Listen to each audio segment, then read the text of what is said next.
قد جاء مهديكم وظهرت آية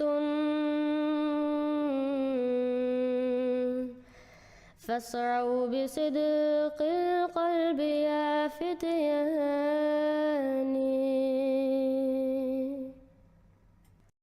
अस्सलामुअलैकुम वरहमतुल्लाहि वबरकातुहू।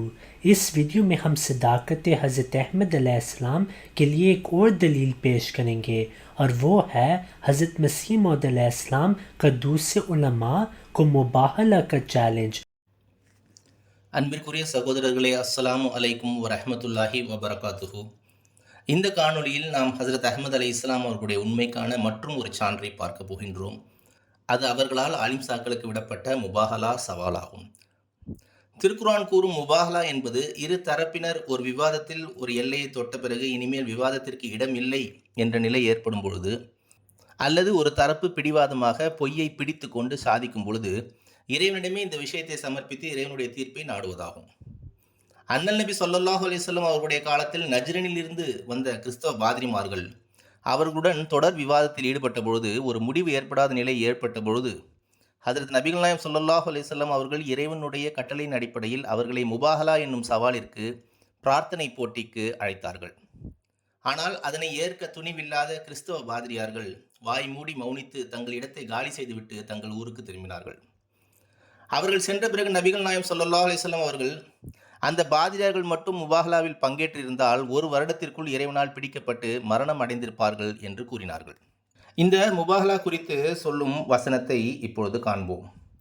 இறைவன் திருக்குர்ஆனில் ஈசா அலைஹிஸ்ஸலாம் அவர்களுடைய, அதாவது கிறிஸ்தவர்கள் கடவுளின் மகன் என்று வணங்கக்கூடிய இயேசுடைய நிலை பற்றி விவரித்த பிறகு இறைவன் இவ்வாறு கூறுகிறான்: இப்பொழுது உம்மிடம் ஞானம் வந்துவிட்ட பின்னர் உம்முடன் அவரை குறித்து வாதாடுபவனிடம் நீர் கூறுவீராக, வாருங்கள், நாங்கள் எங்களுடைய ஆண் மக்களையும் நீங்கள் உங்கள் ஆண் மக்களையும், நாங்கள் எங்கள் பெண்களையும் நீங்கள் உங்கள் பெண்களையும், நாங்கள் எங்களை சார்ந்தவர்களையும் நீங்கள் உங்களை சார்ந்தவர்களையும் அழைத்துக் கொள்வோம். பின்னர் உருக்கமாக பிரார்த்தனை செய்து பொய்யர்கள் மேல் அல்லாஹ்வின் சாபம் என வேண்டுவோம் என்று இறைவன் கூறுகிறான். இந்த முபாஹலாவிற்கான அழைப்பை தான் எம்பெருமானார் ஸல்லல்லாஹு அலைஹி வஸல்லம் தங்களுடன் விவாதம் செய்ய வந்த அந்த பாதிரிமார்களை நோக்கி அழைத்தார்கள். இக்காலத்தில் இந்த முபாஹலா என்னும் பிரார்த்தனை போட்டிக்கான சவால் ஹஜ்ரத் அஹ்மத் அலி இஸ்லாம் அவர்களிடமிருந்து உலமாக்களை அடைந்த பொழுது, பிறகு அவர்களில் சிலர் ஹஜ்ரத் அஹ்மத் அலி இஸ்லாம் அவர்களுடைய உண்மையை ஏற்றுக்கொண்டார்கள். அவர்களில் ஹஜ்ரத் ख्वाजा குலாம் ஃபரீத் சாஹிப் அவர்களும் அடங்குவார்கள். ஆனால் அந்த முபாஹலா சவாலை ஏற்றுக்கொண்ட எதிரி ஆலிம்சாக்களில் பலர் அழிந்து போயினர். அவர்களில் குலாம் தஸ்தகீர் கசூரி உண்மையிலேயே மிகவும் புகழ்பெற்ற ஆலிமாக, அறிஞராக விளங்கினார். உண்மையில் இன்று வரை தேவபந்திகளும் அஹ்லே ஹதீஸ் பிரிவினரும் பரேலி பிரிவினரும் அவருடைய பெயரை உச்சரிக்கின்றார்கள். மேலும் அவர் அஹ்மதியா முஸ்லிம் ஜமாத்தை எதிர்த்தார் என்ற காரணத்தினால் அவருடைய புத்தகங்களை தொடர்ந்து பிரசுரிக்கின்றார்கள். இருப்பினும் அவர்கள் இந்த உண்மையை மக்களிடம் இருந்து மறைக்கிறார்கள். அதாவது, அவர் ஹஜ்ரத் அஹ்மத் அலி இஸ்லாம் அவர்களுடன் ஒரு முபாஹலாவில் பிரார்த்தனை போட்டியில் பங்கு பெற்றிருந்தார். அந்த முபாஹலா நடைபெற்ற சில நாட்களிலேயே அவரும் அவருடைய 2 மகன்களும் பிளேக் நோயினால் அழிந்து போனார்கள்.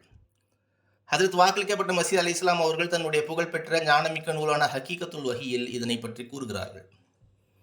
அன்னார் கூறுகிறார்கள்: இவ்வாறே மௌலவி குலாம் தஸ்தகீர் கசூரி தானாகவே என்னுடன் ஒரு முபாஹலாவில் நுழைந்தார்.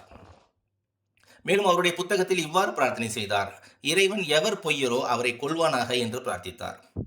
இந்த பிரார்த்தனைக்கு சில நாட்களுக்கு பிறகு அவரே இறந்து போனார். இது எதிர்க்கக்கூடிய முல்லாக்களுக்கு எவ்வளவு பெரிய அடையாளமாக இருக்கிறது. அவர்கள் மட்டும் இதனை புரியக்கூடியவர்களாக இருந்தால் என்று எழுதுகிறார்கள். இந்த விஷயத்திற்கு இதற்கு பதிலாக முல்லாக்கள் இந்த பொய் குற்றச்சாட்டை எழுதுகிறார்கள். அதாவது, ஹஜ்ரத் வாக்களிக்கப்பட்ட மசீஹ் அலை இஸ்லாம் ஹஜ்ரத் மிர்சா குலாம் அஹ்மத் காதியானி அலை இஸ்லாம் அவர்கள் நவுது பில்லா இங்கே பொய் உரைத்து விட்டார்கள் என்று கூறுகிறார்கள். மேலும் குலாம் தஸ்தகீர் கசூரி என்ற அந்த ஆலிம்சா ஹஜ்ரத் வாக்களிக்கப்பட்ட மசீஹ் அலை இஸ்லாம் அவர்களுக்கு எதிராக எந்த பிரார்த்தனை போட்டியும் முபாஹலாவோ பதுவாவோ செய்யவில்லை என்று கூறுகிறார்கள். இவர்கள் கூறுவது ஒரு பொய்யாகும். இன்று வரை இவர்களுடைய சொந்த முல்லாக்கள் இந்த முபாஹலாவை பற்றி பிரசுரித்துக் கொண்டுதான் இருக்கிறார்கள். இந்த புத்தகத்தில் உள்ளது. இதன் பெயர் இஹ்திசாபே காதியானியத் ஆகும். இதில் குலாம் தஸ்தகீர் கசூரி முபாஹலா செய்ததற்கான ஆதாரம் மேற்கோள் ஃபைதே ரஹ்மான் என்ற நூலில் உள்ளது என்று சுட்டிக்காட்டப்பட்டுள்ளது. அதில் அவர் கூறுகிறார்: இறைவா, அதாவது அந்த மௌலவி குலாம் தஸ்தகீர் கசூரி கூறுகிறார், இறைவா, மிர்சா குலாம் அஹமதுக்கும் அவரை பின்பற்றுபவர்களுக்கும் மனப்பூர்வமாக மன்னிப்பு கேட்பதற்கு வாய்ப்பளிப்பாயாக. ஆனால் அவ்வாறு நடப்பது விதிக்கப்படவில்லை என்றால் பிறகு அவர்களை இந்த திருக்குர்ஆன் வசனத்திற்கு இலக்காக்குவாயாக என்று அவர் துவா செய்கிறார். அதாவது அந்த ஆலிம்சா துவா பண்ணியிருக்காரு மஸீஹ் அலைஹிஸ்ஸலாமுக்கு எதிராக. இவங்களை ஒன்று மன்னிப்பு கேட்பதற்கு வாய்ப்பளிப்பாயாக, இல்லை என்றால் இவர்களை இந்த திருக்குர்ஆன் வசனத்திற்கு ஏற்ப அழித்து விடுவாயாகன்னு துவா செய்கிறார். அந்த வசனத்தை பாருங்கள். அந்த வசனம் இப்படி வருது: எனவே அநீதி இழைத்தவர்களின் அடிவேரே துண்டிக்கப்பட்டது. எல்லா உலகங்களையும் படைத்து காத்தோம்பும் அல்லாஹுவுக்கே எல்லா புகழும் உரியன. அதாவது மௌலவி குலாம் தஸ்தகீர் கொசூர் என்ன துவா பண்ணுறாருன்னா, அஹ்மதியா ஜமாத்தோடைய அடிவேரே துண்டிக்கப்படணும் அப்படின்னு சொல்லி துவா பண்ணுறார். மேலும் நிறைய தேவபந்திகள் கூட இதை மறைத்து விடுகிறார்கள். இது இன்னொரு ஆலிம்சாவை பற்றி. அதாவது அவர்களுடைய முஜத்தித் ரஷீத் அஹமது கங்கோஹி கூட ஹஜ்ரத் வாக்களிக்கப்பட்ட மஸீஹ் அலைஹிஸ்ஸலாம் ஹஜ்ரத் மிர்சா குலாம் அஹமத் காதியானி அலைஹிஸ்ஸலாம் அவர்களுடன் செய்த ஒரு முபாஹலாவின் காரணமாகவே இறந்து போனார் என்பதனை அவர்கள் மறைத்து விடுகின்றார்கள். மேலும் ஹஜ்ரத் வாக்களிக்கப்பட்ட மஸீஹ் அலைஹிஸ்ஸலாம் அவர்கள் எழுதுகிறார்கள், சில கடுமையான எதிரிகள் முபாஹலாவாக பொய்யர்கள் மீது அல்லாஹ்வின் சாபம் உண்டாகட்டும் என்று அறிவித்த பொழுது அவர்கள் இறந்து போனார்கள். ஏனென்றால் இறை தண்டனை அவர்களை பிடித்து கொண்டது. உதாரணத்திற்கு மௌலவி ரஷீத் அஹமது கங்கோஹி முதலில் குருடராகி போனார். பிறகு ஒரு பாம்பு கடித்ததனால் இறந்து போனார். சிலர் பைத்தியம் பிடித்து இறந்து போனார்கள். உதாரணத்திற்கு மௌலவி ஷாஹதீன் லூதியான்வி, அதாவது லூதியானாவை சேர்ந்தவர். மேலும் மௌலவி அப்துல் அஜீஸ், மௌலவி முஹம்மது, மேலும் மௌலவி அப்துல்லாஹ் லூதியான்வி, இவர்கள் என்னுடைய மோசமான எதிரிகளாக இருந்தார்கள். இவர்கள் 3 பேருமே இறந்து போய்விட்டார்கள். இவ்வாறே அப்துல் ரஹ்மான் மொஹைதீன் லக்கோக்கை சேர்ந்தவர். அவர் யார் பொய்யரோ அவர் மீது இறைவனுடைய தண்டனை இறங்கும் என்ற தன்னுடைய சொந்த வகியை, இறை அறிவிப்பை அறிவித்த பிறகு இறந்து போனார்.